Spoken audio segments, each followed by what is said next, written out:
Guess who's back again. Again. We are back. Tell your friends. Welcome to Awaken Us Podcast. Hey. We've missed you. Hey. It's been so long. I'm sleepy.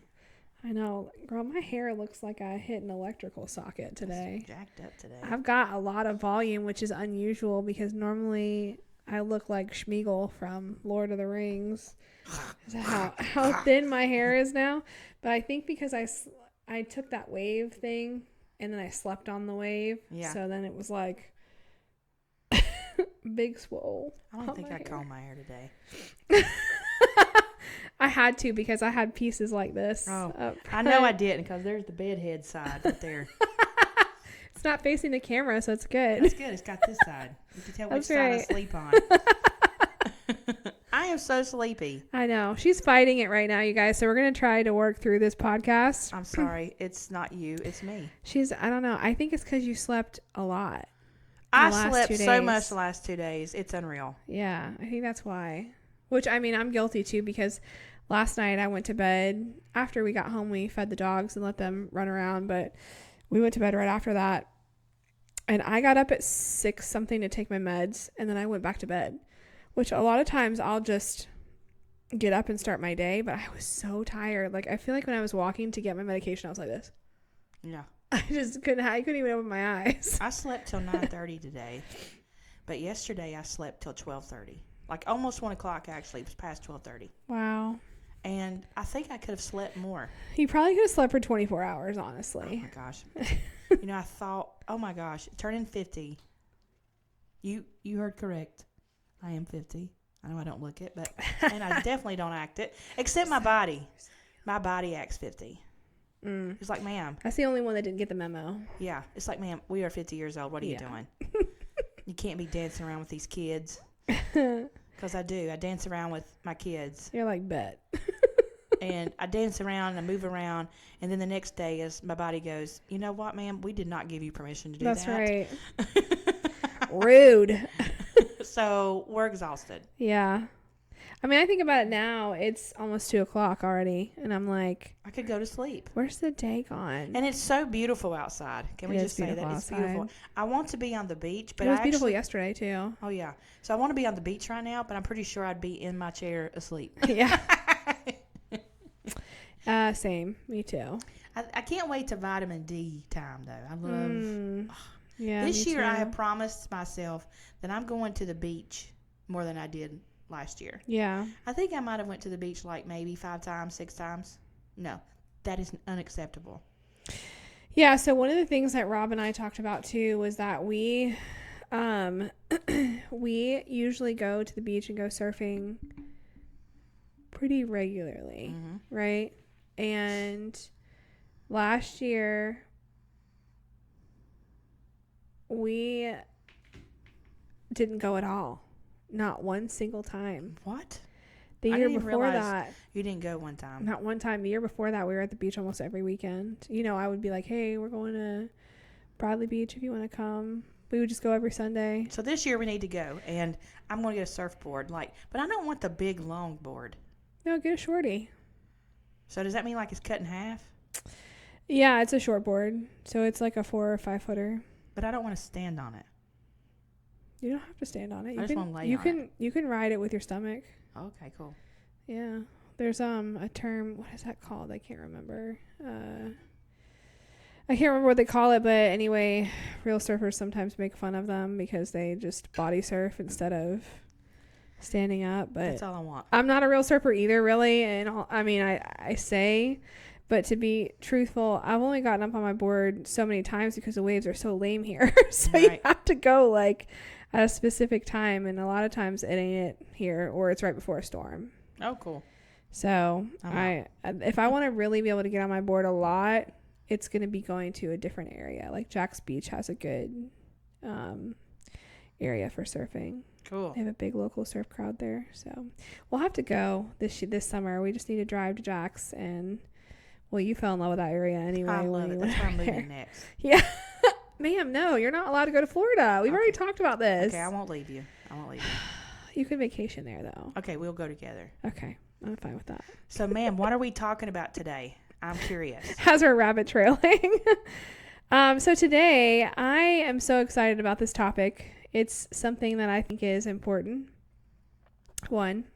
But two, I think sometimes we don't realize how much we need to be surrounded by like-minded people. Mm-hmm. So the topic of our conversation today is going to be godly relationships, but also community, and what that means to be in a community of people who are for you. That's right. And also, I want to touch on the intimacy involved in cultivating relationships. Oh, you hitting the topics today. Mm-hmm. No wonder my body's trying to fall asleep. It's like, you know what? I don't want to talk about this. It's taking a lot of mental energy I'm right now. So we have 24 minutes. So let's dive into this because we're trying to limit our podcast to 30 minutes or around 30 minutes. So yeah. When you talk about community, so when we first moved here to North Carolina, one of the things I missed, and I hope that my friends from North Carolina is listening because I'm about to give a shout out to y'all, okay? But one of the things I miss is my husband was part of the fire department, and in North Carolina, we had the EMT, which is, the emergency, whatever you call it. But they have volunteers. Now, I noticed they don't have that here in Georgia. If you're part of the ambulance, you're hired, mm-hmm. your staff. But in North Carolina, you could be part of the emergency team. Basically, what's that called? First responders. Mm-hmm. And he was a volunteer for that, and my son. And what a community of people we had. Yeah. We ate together. We did dinner together all the time. When there was birthdays, you went to birthday parties, whatever it was. Now, we didn't go to everybody's, but majority. There was a group of us that we were always together. We went to church together in different places. All of us were part of different churches, but we still visited with each other. We truly loved one another. And when we moved here, when God called us to move to Savannah, that's the one thing we missed the most. Yeah. Is that sense of community. Even though we were all kind of different, we still were like-minded people. Yeah.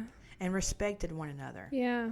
And when we moved here, we kind of didn't have that. And even though it's we're building it now with different types of people. Yeah. That is still an area that I miss. Yeah. I miss that familiarity.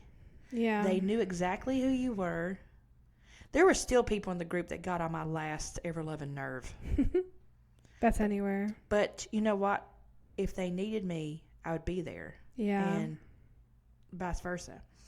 So I ask you, what does that mean to you when we talk about the word community or basically like a village? What does that mean to you? The relationships with others. Yeah. So, it's so funny you bring up the fire department because I grew up so my mom's side of the family is from Massachusetts, and almost everybody that lives there works in some sort of capacity for the community, whether it's police officer, fire, EMS, or local government like mayor. So, So I definitely understand the type of family that you're talking about. It really is a community in a community where people from the departments, they just do life with each other. And that's about it, right? And there's drama along with that too. But, anyway, I get that community. I get that sense of belonging. You guys have something in common that other people don't necessarily understand what that's like to be on that side, to see those things that you see. So I think that's such a beautiful example of community. But for me personally, community for me is surrounding myself with people who are uplifting, who are encouraging, and who add to my life and don't take away. That's right. I think that's the biggest thing too. I spent so many years not really understanding real friendship, thinking that I had to constantly be the one who gives all the time, right? I'm pouring into, I'm doing this, I'm doing that, I'm doing this, I am doing this. And I think part of it was I was trying to earn their friendship instead of it just naturally being what it was. Because if somebody wants to be your friend, they're going to put the effort in. Right. Right? And I think also, I'm going to say this. Not everybody's going to be your best friend. All right? And I would challenge you to look at your friend circle if you feel like you have 30 best friends, because more than likely you probably don't. And the reason I say that is because that's a lot of work. Yeah. It's a lot of work. And I think there was something to it when Jesus only had 12. Right. You know, I'm not saying the magic number is 12, but what I'm saying is I think there's something to be said for not having a friend circle or a community circle that you can't equally pour into individually. You know what I mean? Mm-hmm. And anyway, so I used to always think I had this like really skewed vision of what friendship was, and then I had to constantly be the one to pour into and give, and I would just take whatever that other friend would give me, which was sometimes nothing. Right, exactly. So sometimes you felt so empty in a Yeah. friendship. You know, I'm blessed. I have my friends in North Carolina that I'm still in touch with. Not everybody. Yeah. You know, sadly, a lot of the friendships that I had there kind of have fallen away, but we still like each other's Facebook posts, and that's okay. You know, Yeah.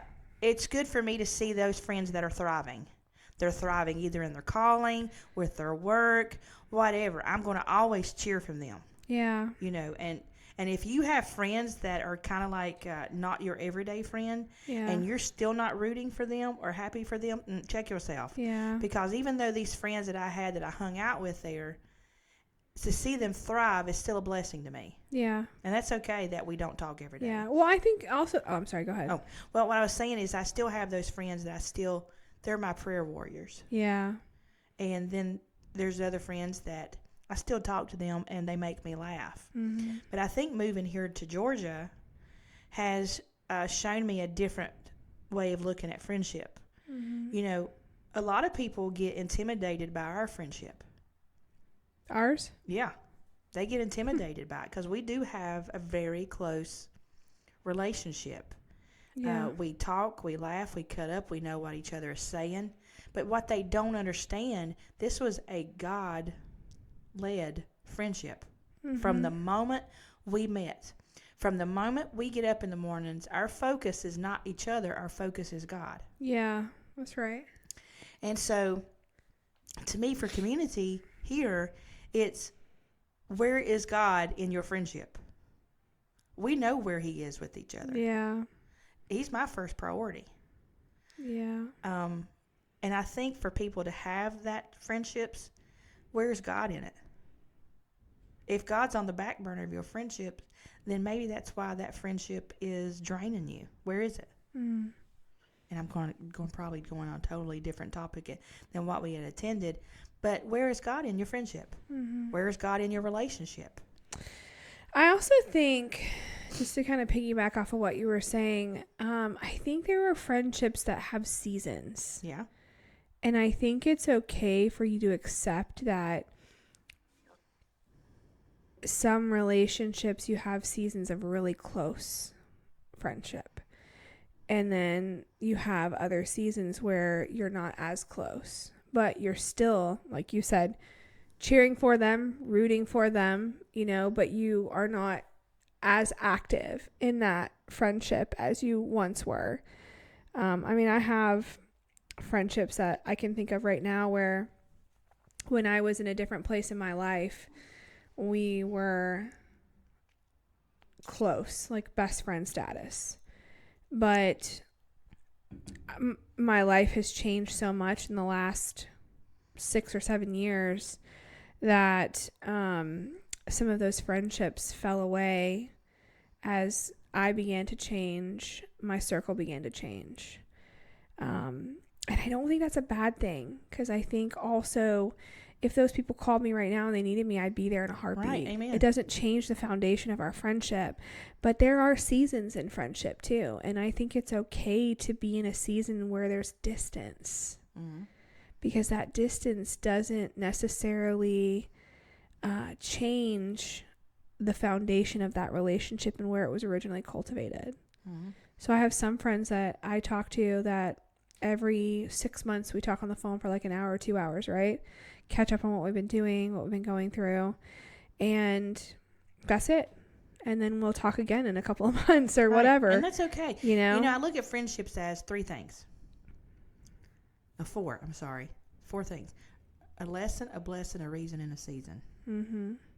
Where are they? I mean, I don't mean to categorize friendships, but it's kind of how you... And you know what? I'm that same friend to somebody else. I may be a lesson, a blessing, a reason, and a season. And that's okay. So that's when you ask, where is God in the midst of it? Yeah. The 3 friendships, the 3 women friendships, and then I have my best friend, Justin. They all are different. Mm-hmm. My friend Justin is my forever best friend because we met 22 years ago. Yeah. He was just a baby. Mm-hmm. And the other 3, they're my go-to girls up there. Love them. I'm going to give a shout out. Kim, Anna, and Sandra. Whoop, whoop, whoop. Anyway, they're like my heart. But I don't talk to them every day. And usually we have to schedule to talk because life's busy, right? Yeah. But when we do talk, what an encouragement they are to me. Yeah. And my hope is that I'm an encouragement to them. Yeah. So if you're talking about godly friendships, as we've said we were going to talk about, what does that mean? What does a godly friendship relationship mean, Devin? I think it means, well, one, that it's rooted in the Lord, Mm-hmm. right? In His presence. And that your friendship is rooted that you guys are both seeking the same thing, right? Mm-hmm. And I think when your friendships are rooted in God first, it's easier to navigate the ups and downs of life together because you have somebody that's in your corner that is praying for you, that's speaking over you, that's declaring for you, that's warring with you, that's encouraging to you as you walk through life in general, right? And the importance of having people who it's like second nature to them. Mm-hmm. If I call you up and say, Renee, I'm having a really hard time with, what's the first thing you do? I pray with you. Mm-hmm. I'll tell you it's going to be okay. Mm-hmm. You speak life. Right. You know, sometimes those conversations are declaring. Sometimes it's rebuking. Sometimes, depending on what it is. But the very first thing that we do, that you encourage me to do is go to the Lord. Right. Right? Same thing for me when I talk to you. Mm-hmm. Like there's sometimes we talk to each other and I'm mad. I'm hurt. I'm about to smack somebody in the face. Yeah. And you're like, Renee, okay, first of all, where's God in this? Mm-hmm. And we talk it out. We go, but do you see what you just said though? We talk it out. Mm-hmm. We communicate. Mm-hmm. We have relationship. Mm-hmm. It's not that we're talking through social media, this stuff. You're hearing my heart and I'm hearing your heart. Mm-hmm. You're hearing the emotion. Yeah. You're hearing something when my feelings are truly hurt, or I'm hearing yours. Yeah. You know, a lot of times people mistake or misconstrued a text message. Yeah. First of all, I apply my sarcasm into text messages. But in person, my sarcasm, you hear the humor. Yeah. But you can read that same thing I say in a text message, and people could be ticked off, block me, and never talk to me again. That's because you can't understand tone. You don't understand tone. In a text message. And then our brains run away. Yeah. Right? Yeah. You know, every time I think about friendships, so our pastor is truly, if you know us at all, you know that we will go fight for him. Mm-hmm. I don't care who you are. Enough's enough. I'm tired of how people don't see him the way that he is a lot of times. And the reason is because they've not truly got to know him. Yeah, there's no relationship there. No relationship. And then there's those that want to prey on him. Mm. They want to constantly grab at who he is for themselves. I don't know if they think it's because it's going to get them to heaven sooner. I don't know. But, let's just talk about us. Okay, we're in ministry. I think also you have people who title chase. Oh, my gosh. It's so unreal. And you really have to use the Lord's discernment on that, because they will come in and present themselves as something when they are the exact opposite of that. And when you have title chasers, man, I'm going to tell you something right now. 9 times out of 10, if you can detect it within the first meeting of that person, you're not wrong. Right. That's all I'm going to say. I don't know who that's for. Anyway, go ahead. But you're exactly right. The title chasers. Yeah. It's like, so if they're a title chaser, they'll go from praying with you to praying on you. That's right. And I'll be loving that word pray. First message I preached at. It's true, though. They really will. They'll go from praying on you and to praying on you. Mm-hmm. And we can tend to do that. We have to be careful. Mm-hmm. It's like sometimes there are people out there that don't see me as a true pastor. The moment I say I'm a kid's pastor, a woman's pastor, you see, they don't get to know my heart. They don't have a relationship with me. They don't take time to hear all the other stuff that goes along with being a minister. Mm-hmm. They only focus on that one thing. Or there's those that prey on us, that prey on people, because they don't have that relationship with us or understand. They automatically assume that we're going to be a doormat. Mm-hmm. We're going to put up with junk that we're not going to put up with. Yeah. I'm tired of it. Yeah. I think the thing too about keeping your godly relationships is, I think that there has to be intentionality. We have to be intentional about the relationships that we have with people. I don't know if you'll be close to everybody, but you can still be intentional with them. When I go into the church and I see people, there are some people that the relationship that I have with them is, hey, how are you? Oh my gosh, so good to see you this weekend. I'm so glad you made it. And you really hope you're doing well. You're genuine. And I mean it. Right. I mean it. And then there's other people where, I know what they've been doing and what they're up to because we've talked during the week or we've seen each other during the week, or, you and I are with each other almost every day of the week. So I don't necessarily have to ask you how you're doing. It's more like, what's up? Because you have that relationship. But there's that relationship. But you're still cheering on the ones that you don't have that close relationship, because that's what we should do. Because we're all rooted the same. Right. We are all rooted in the same place. And so I am for you and your freedom and whatever that you need in that moment. I will war with you. I will pray over you or declare over you, whatever it is, even if I'm not texting you every day. Right. They're still a part of the community. They just play a different role. So it goes right along with what I said in the beginning. I don't talk to everybody in North Carolina that I did before. Mm-hmm. But when I see on Facebook that they are winning. Yeah. You're like, come on, girl. Yeah. I knew you could do that. Yeah. Man, that's awesome. Yeah. I think the other thing too, that we as a community have to get better at, is we need more face-to-face time. Mm-hmm. Definitely. I think we've spent so much time becoming a society where we distance ourselves from face-to-face interaction, that it's hurt us. Mm-hmm. We don't know how to just be right with each other. We just don't. People don't know how to just be because they're caught up in this. No. Which I dropped mine on the floor, by the way, and I can't get it. So we're good. Oh. I don't feel like bending over right now. It's not in my wheelhouse right now. I'm just not doing it. That's okay. But yeah, so I think that we have to remember what it's like to be a community where we can cultivate that intimate relationship with each other, even if it's different, even if it's, you and I, Renee, is a good example. Like, we're really, really close, but then you're closer to some people that I'm not close to. Right. And vice versa. And there's nothing wrong with that. We all individually play different roles in people's lives. And so I think it's just, I think we have to remember, like, I think there's a reason why our society as a whole functions so different than it did when we were younger. Because there's so many things now that are in our way that keep us from having relationship with each other. Do you still remember your friendships from when you were a child? Yeah. And actually my childhood best friend and I are still really close. We talk probably like 3 or 4 times a year, but still, think about it. We're still close. Remember those friendships and she moved back here because you talked to her, yeah. right? Yeah.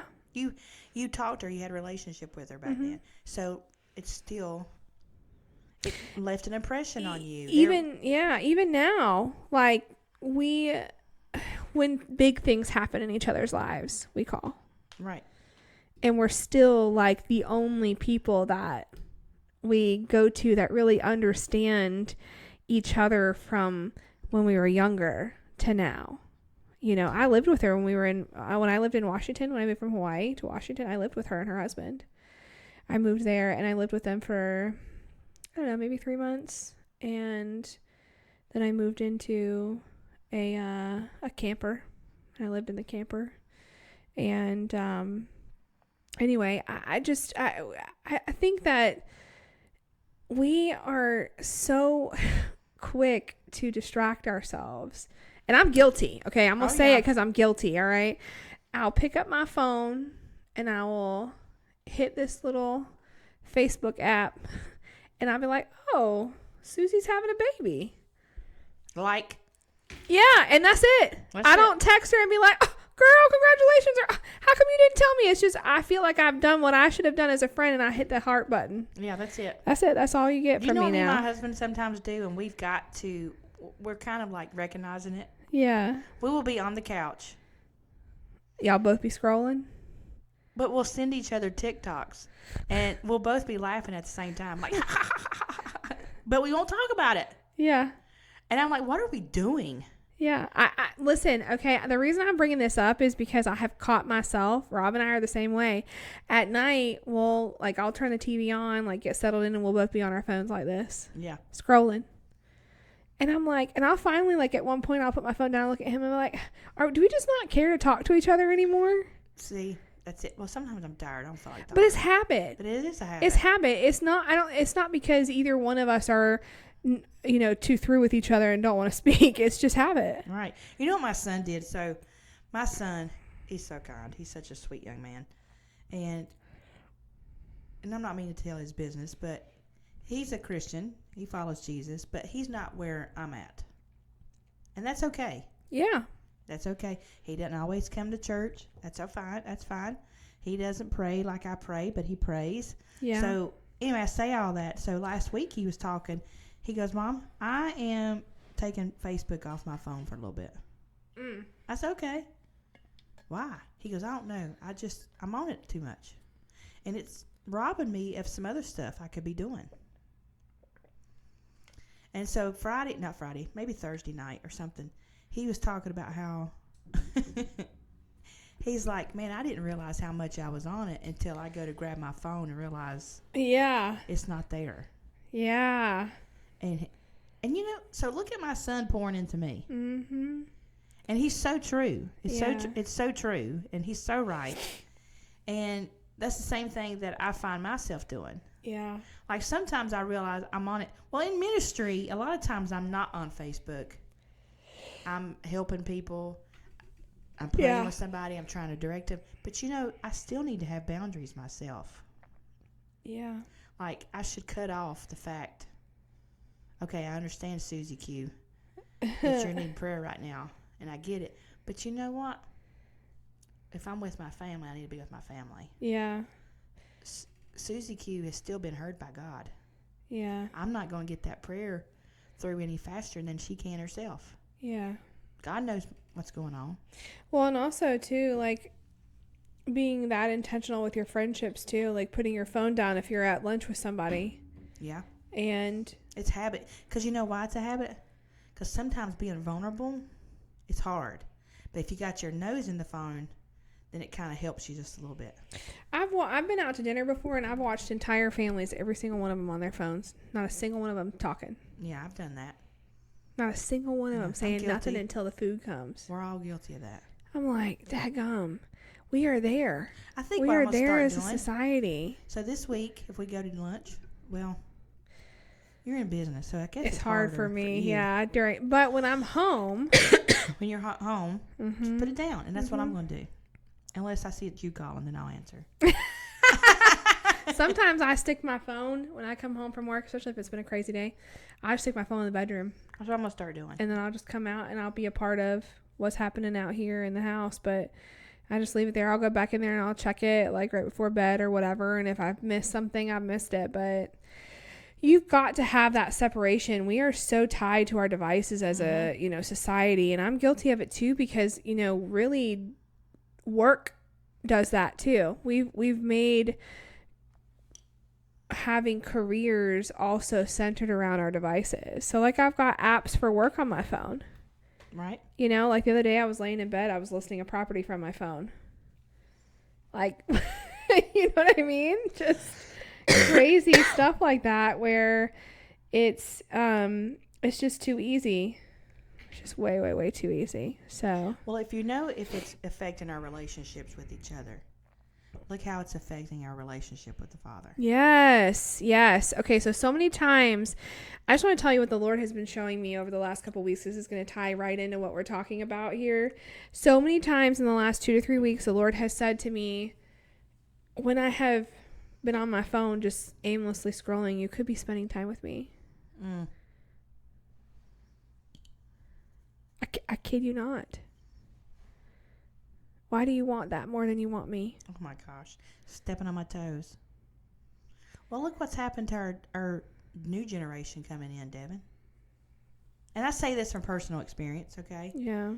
Look how it's affecting this new generation.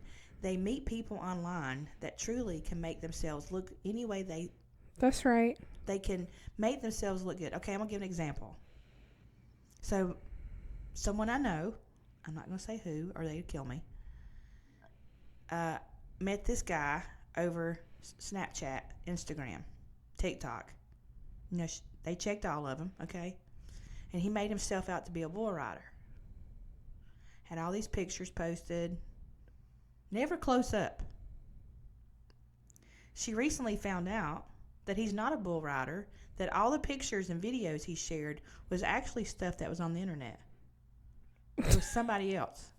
See how easy it is? And, of course, at this point, she's already worked through some stuff, and it actually made her laugh. But deep down, you could tell she felt betrayed. She felt like an idiot. She truly felt like an idiot. She told all these people, this is my boyfriend, he's a bull rider, and then she finds out it's not even him. It's other videos that somebody has posted. Do you see how easy that she got manipulated by this person? Yeah. And he didn't even exist. So truly, she didn't even know who this person was because she met him through Snapchat. Yeah. And now they're in a different relationship, and she's promised herself that there's going to be conversations. There's going to be talk. There's going to be this. There's going to be that. And that way, she's going to see how to navigate through things. Yeah. And that's what happens in the church, too. Yeah, we can't be best friends with everybody in church. But the whole point of coming to church, getting in different groups, is helping you to build community within your community. Mm-hmm. To help lift up from within. Yeah. You know, my biggest heart for the women's group at our church, which is Grace Gather Go, by the way, is, we have one where we meet during the day. We have one where we meet at night. We have one where we meet once a month. Is to help build community from within. Yeah. Build from within, the walls from within, and go out, right? Yeah. And, there's going to be people that you want to connect with. You want to hang out with them. But don't get so caught up if you can't hang out with that one person that God doesn't put somebody else in your path that you could be your new best friend or new encouragement. Yeah. Pray about it. I think also, too, asking the Lord to send you those godly relationships, because He will. He'll send them to you. But they may not look like what you think they're supposed to look like. So be open to that, too. Well, Devin, look at us. There's, 15-year age difference? Mm-hmm. So when I prayed for a friend, I remember praying for a friend when I first came to Relentless. And you stalked me from the beginning. You really did. Did God already tell you that I was going to be your best friend? I was intentional because I saw something in you that you couldn't see. I didn't see it. And I'm like, here she comes again. Yeah. God, she's all the time talking to me. Like, go away. But then one day we were talking and the humor came. And that's how anybody can get to my heart. You make me laugh. If you make me laugh, I will be your new best friend because I love laughter. It's like my favorite. And napping. Same. And chips. So you can. All three of them in the same order. If you come to me and say, make me laugh and tell me you love naps and give me a bag of chips, I am forever indebted to you. And talk about Jesus. Okay. I want to laugh, chip, and nap. That's what I want to do. Laugh, chip, nap, and praise Jesus. In that exact order. But you were intentional. Yeah. We both were intentional. Then there came a point where I would seek you out, right? Yeah. Yeah. But in the beginning, once you were comfortable. In the beginning, all I seen was somebody 15 years younger than me. You're like, why are you weirdo? Quit talking to me. But then in reality, and I'm going to hurt somebody's feelings, and I don't mean it, and if you take it this way, it's not my problem. But anyway, as my mama said, grow up. Get a life. But I knew that I was still young at heart. I'm not your typical 50-year-old. Yeah. Don't give me no clothes from Belk. I don't want to wear that junk. Don't give me any clothes. Don't take. If you want to go shop, take your Dillards and sit down. Take your Dillards and sit down. I'm going to Target. I love it. Anyway, but you knew my heart. You knew. See, this is why we're friends. You get it. It's like, oh I just do. I do. Also, it's making me laugh too because I used to work at Dillard's, so I know exactly what kind of. Oh my God! Like when I was like way back in the day, I worked at Dillard's. I worked in their hair salon, and I just knew the kind of people that came in there. Anyway, go ahead. And anybody shops at Belk, don't come at me. Yeah. It's all in fun. Yeah, we talking to you too. Yeah, we talking to you. Anyway. But do you see, you were intentional. Yeah. And look what's happened. Mm-hmm. There's a friendship here.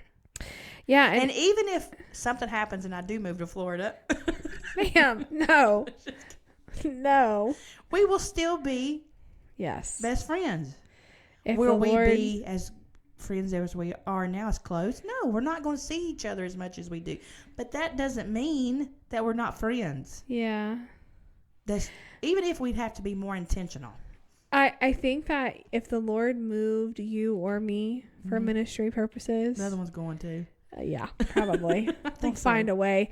But I also think that, well, one, you want to do what the Lord tells you to do. But two, I think there'll be support. There'll be support. But look at what a friendship produced too. Mm-hmm. I think about Heather Harless. Mm-hmm. And my friendship with her back when I met her when I was 16. I was 15. And we've been friends since I was 15. And she's actually the reason that I ever walked through the doors of Relentless. And look what that produced. Right. Look what me pursuing you, because I saw something in you, produced not only a beautiful friendship, but it produced ministry. Right. Like, you just don't, the fruit of that is so beautiful. And also look at that. Heather's one of my best friends. Mm-hmm. Right? Yeah. And then I have friends that is your friends. Yeah. So it's a never-ending circle. It's like a ministry that keeps going and going and going. Yeah. Look, I need people to get that. Yeah. It's not just about that one person being your friend. It's true discipleship. Yes. True discipleship, a friendship. Like, think about the 12. Yeah. Okay. Well, the 11, because the one kind of... Anyway. We'll go the 12. The 12. I'm sorry. I love you, Judas. But still the 12. So they were basically Jesus' homeboys. Okay? Mm-hmm. But there still was friendships within those 12 friendships. That's right. And then friendships within those friendships. Yeah. Ding, ding, ding, ding, ding. It's your sphere of influence. Right. Yeah. I don't know why people don't get it. Yeah. I know. I mean, but once upon a time, I didn't get it either. Me either. But you still have to guard yourself. Like, if you're in a friendship, and if you leave a conversation with them still feeling, yeah, I don't even know any other word from it. But if you don't feel good, or if your relationship with Christ is being hindered by that friendship. If they're more of a distraction. Right. If you're not being pushed or directed to have a deeper relationship with Christ, if you're not being pushed and directed to have a deeper relationship with your family, okay? If you're not being pushed in a direction to help grow within your sphere of, what's your word Influence, you said? yeah. Influence. Why are you in that friendship? Yeah, I think a good rule of thumb is if they're taking away and they're not adding anything, right, then you really need to start evaluating where they should fall. Right. And I'm not saying that you need to start, unfriending everybody, but what I am saying is evaluate it, because sometimes people pull on you. Right. And they pull and they pull and they pull and they don't know how to give back.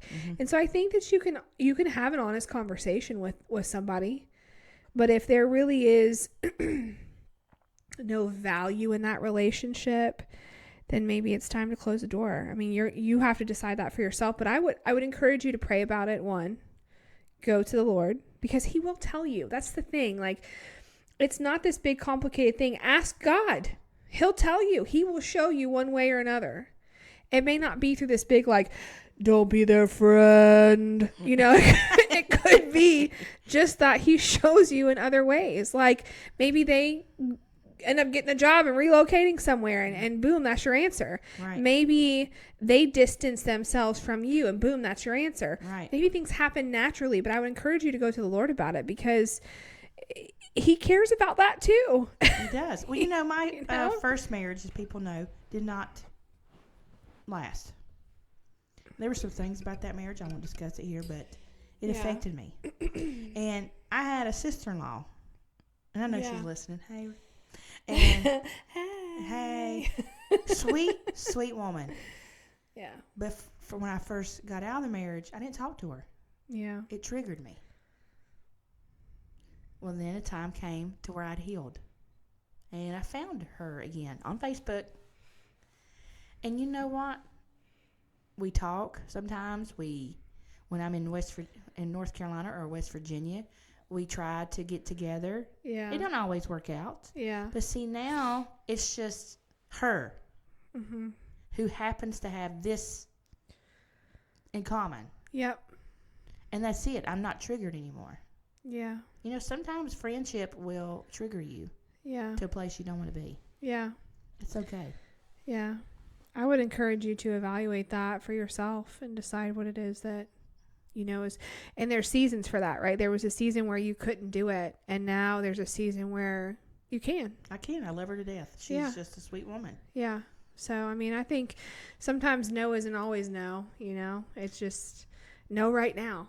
Right. I'm not meaning to give examples, but I think it's important to give you an example. Like, there's a friend of mine that when I first moved to Georgia, she quit talking to me.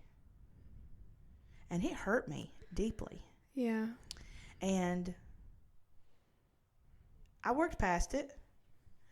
Well, then she's back in my life again. And you know what? We laughed. We cut up.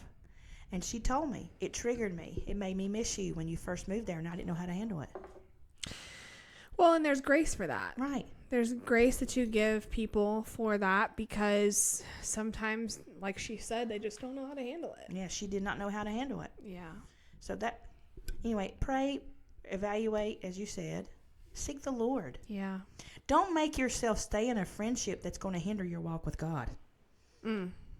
That's right. And if you're a hindrance and somebody comes to you and says, hey, this is what's happening. Don't be offended. Don't be offended. Don't sit at the offense table, as Shai says. If anything, right. If anything, be honored with the fact that they care about your friendship so much that they're bringing things up. Mm-hmm. Because nobody goes into a relationship that's perfect. People have to work at things, and you grow as a person. You grow in your friendship. I mean, even me and Renee, our friendship is different than it was when we first met. Mm-hmm. we've grown together as friends. We're very more vocal. We've walked through things together as friends. And she don't always agree with me. And you don't always agree with me. No. But that's okay. And we'll tell each other. I'm like, no, I don't agree with you. I'm like, well, you're wrong. But anyways, go. It's never like that, actually. But that's okay. It's more or less that we respect each other's opinions. Right. And there's no offense at all. Like, I don't think I've ever sat in a place where I've been offended by anything Renee said. I can't say that. I'm just kidding. That's okay.